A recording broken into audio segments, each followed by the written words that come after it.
Pinaghanap kayo ng mga pulis ang gwardyang namaril umano ng vendor na umatake gamit ang bakal na pamalo. Saksi, si Cesar Apolinario.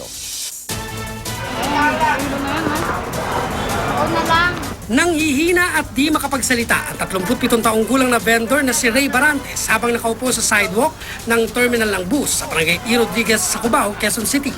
Tama nito sa po, pagis talaga. Talaga, yung kamay nga, kanina pa yung nag-aaway pa yan. Nakakita ko na. Iniinda niya ang dalawang tama ng bala ng baril na kagagawan umano ng nakaalitang gwardya ng terminal na si Ernesto Lansang. Kwento ng kapwa vendor, bawalan daw ni Lansang si Barantes na umakyat sa bus para magtinda dahil polisiya ito ng terminal hanggang magkainitan.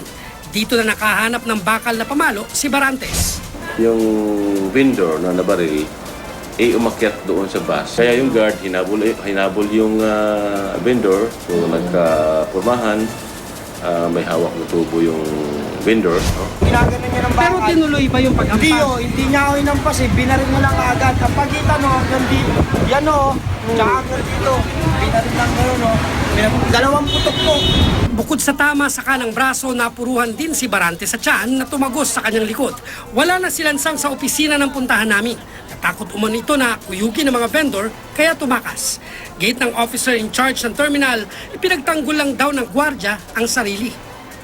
Sinita ng gwardya, lumabas yung tao, pagbalik may dala ng tubo, so self-defense na lang.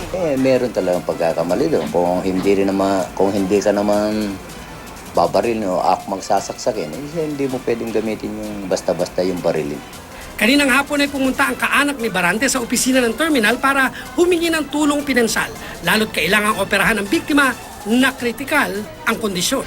Operan daw sir, kasi nandito yung maluba pa talaga sir. Reklamong frustrated homicide ang ihaharap kay Lansang na target ngayon ng manhunt operation. Cesar Apolinario ang inyong saksi.